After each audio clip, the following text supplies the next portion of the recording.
Well, about 150 yards from that horn, and it's back the way I just came.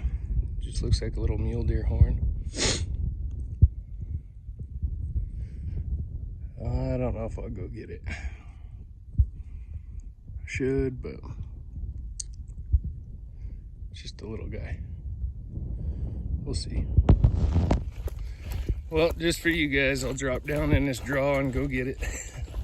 Wouldn't be a shed hunting video if I wasn't picking up sheds, right? Horn's a horn. I usually leave deer sheds like this. Toss them up in a tree or something. Usually leave them for other guys to pick up. Because I know what it's like hiking and not picking up anything. So the old chalky ones or small ones, I'll usually just leave them.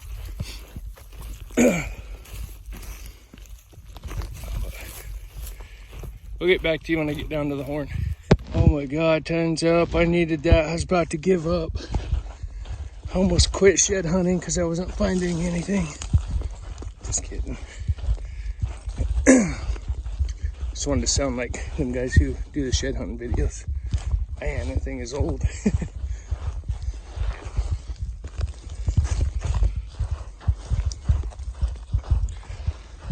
Old.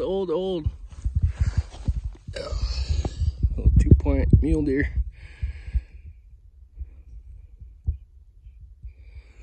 It's a giant. Now, usually when I do this, it'll lead to finding a raghorn down in the bottom or something. But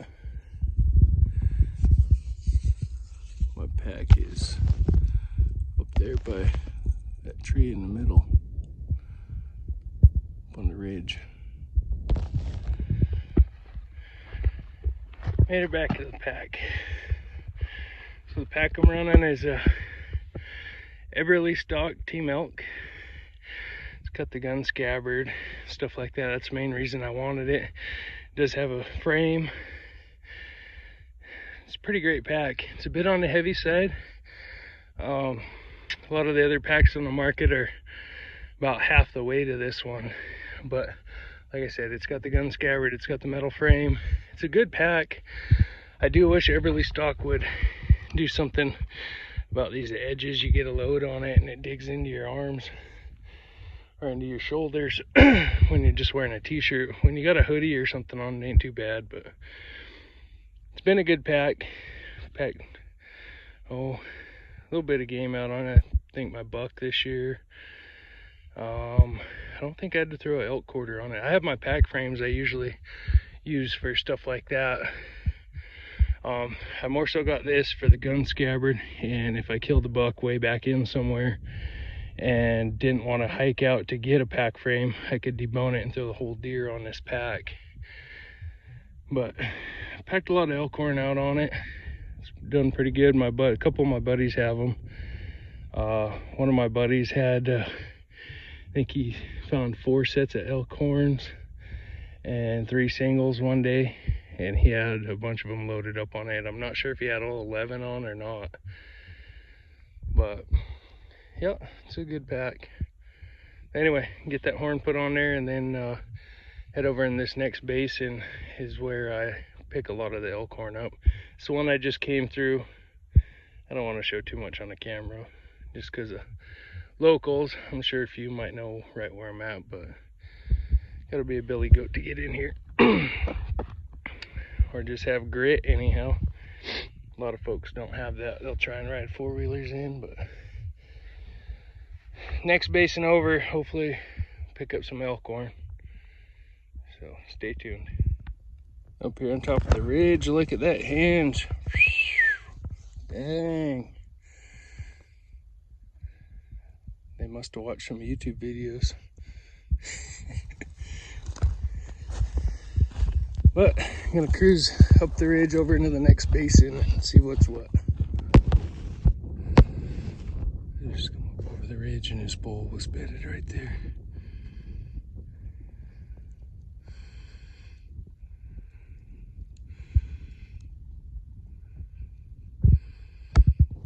I'll see if I can't get a better look through the binos.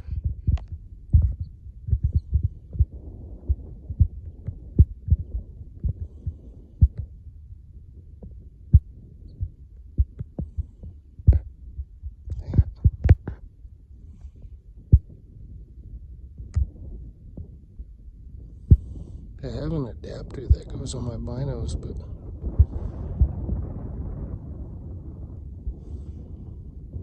I didn't dig it out yet.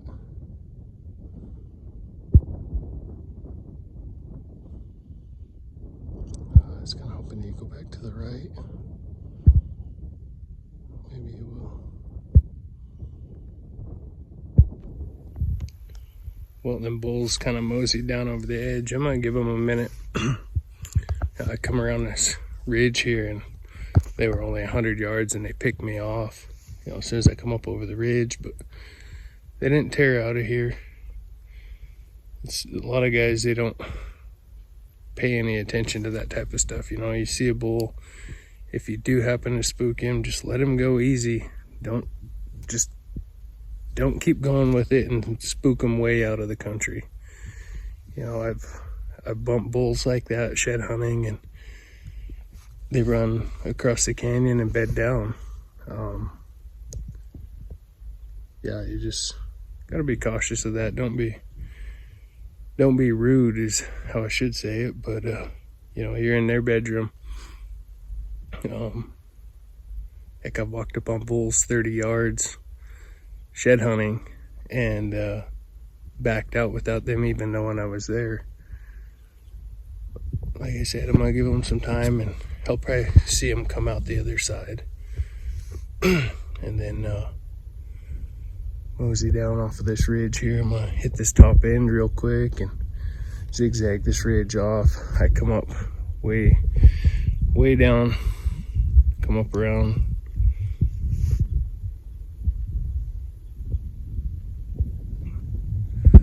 But if you're shed hunting and you run into animals, try and go around them, especially this time of year. The snow's just melting. They're having a hard enough time finding feed. Had a hard winter, so give them some time. Let them walk off on their own. Anyhow, that's enough of that. Let's get back to shed hunting. No wonder I can't find them. They're too small. Spike elkhorn.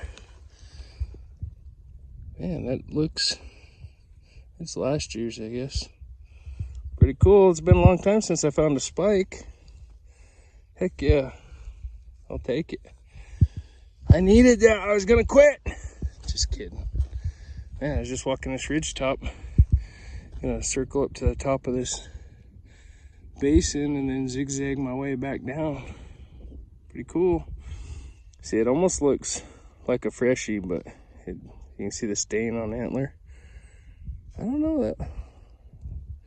Oh, it's got to be a year old, I think. Yeah, it's pretty weather checked. It's crazy it's not sun or bleached out yet. I don't know. Man, it just looks like it's been laying there for quite a while, but it's still pretty dark on that side.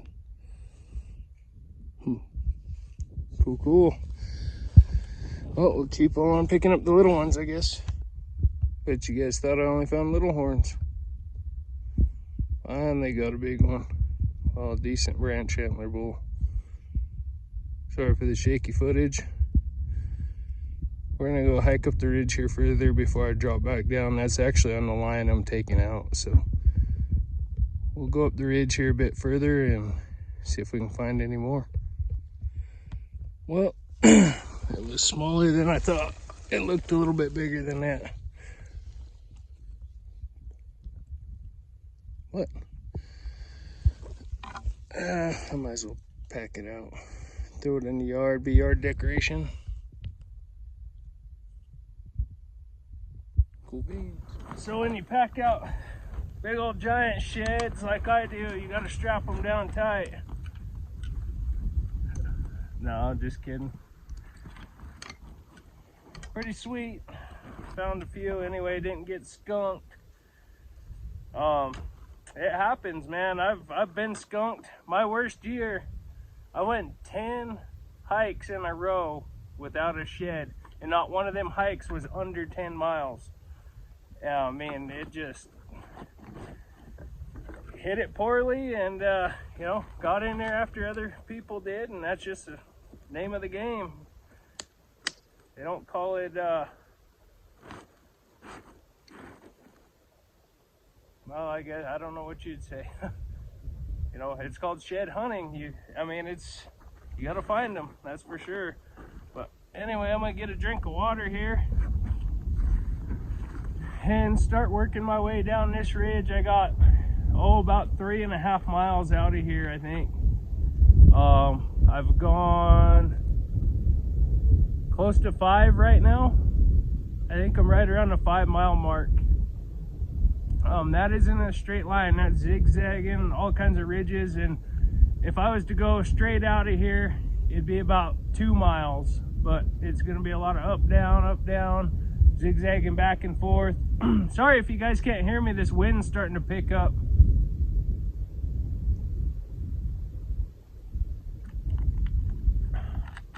But this is how much water I carry a day. 1 quart, I guess it is. 33.8 fluid ounces. Doesn't make you any smarter.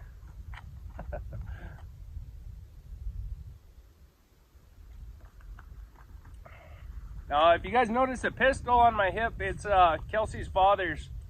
It's a 22 pistol.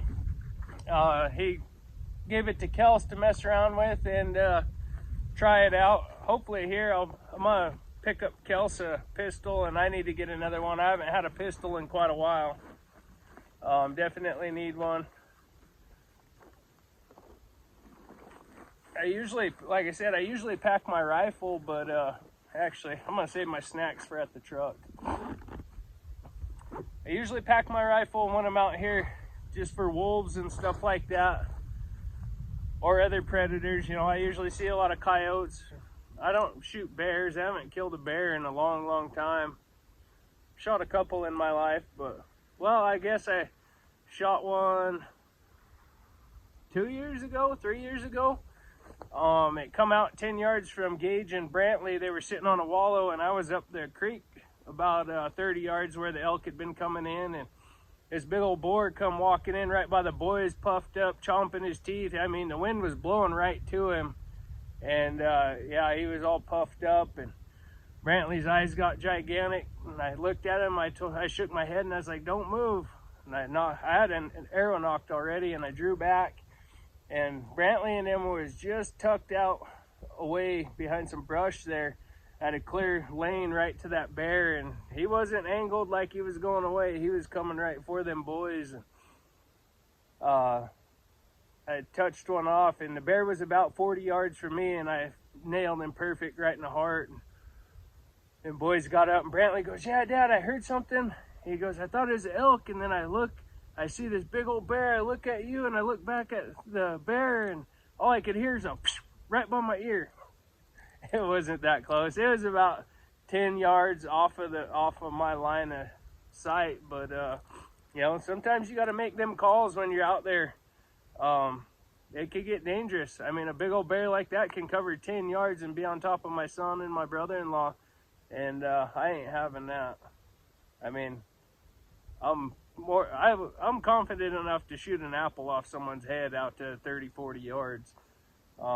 Just because I practice a lot. Not that I'd ever do it, but yeah, I took that chance, and you know, I knew what the outcome was going to be. But that was the last bear I shot. Then before that was, shoot, probably 10 or 12 years, maybe. I don't know. I don't eat bears, and there's no sense of me shooting one if I'm not going to eat it. No, I was always raised, you eat what you kill. But when it comes to coyotes and predators like that, you know, I won't eat a dog. I've ate cougar meat. I haven't tried bobcat yet, but they say it's just the same. A lot of folks like bobcat. I like cougar meat. It's really good. But anyway, enough rambling. I'm going to take a dip, and we're going to head up out of here. Well, I say we, I mean me. But yeah, 3 horns for the day so far. You know, like I said, by the time I'm out of here, it'll probably be another 3.5 miles of hiking.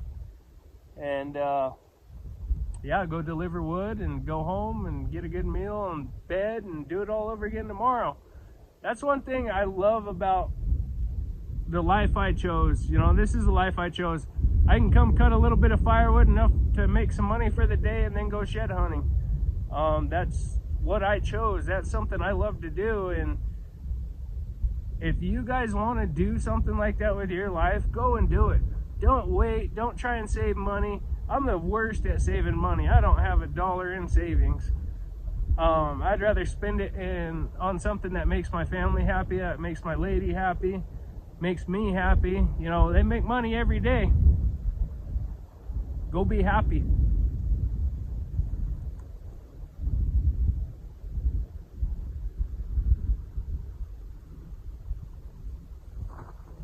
If y'all got a problem with me taking a chew, change the channel. It's called mountain life, not city life.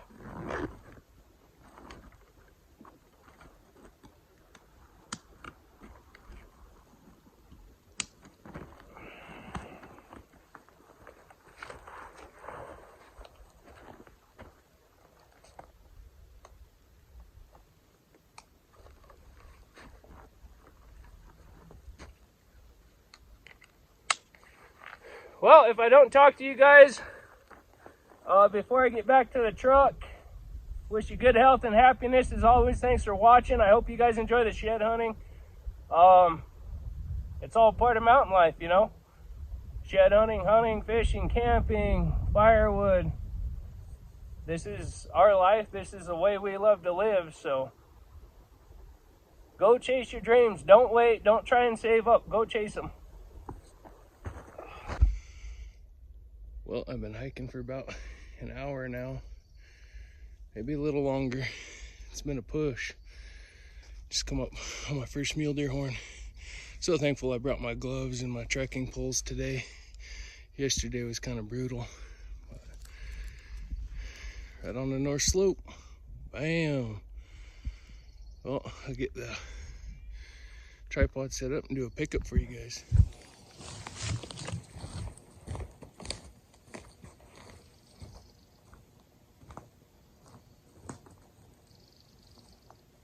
He's not a giant shed. It's been here probably 2 years. Been in the shade. Try to see if I can see the other side anyway. This is a cool spot. I think I'm gonna pack some salt up in here. It's quite a hike in here. Yeah, not a bad horn. We'll get it on the pack and head up the ridge line. I think as soon as we break over the top, we're gonna start getting into some elk horn. Well, just come off them bluffs, heading back to the truck. We got an ancient horn right here. Holy. Oh. We'll stay right there. Pretty crazy. There's a hoof there. Fawn got killed. It's the second kill I found in here today. Anyway, almost back to the truck.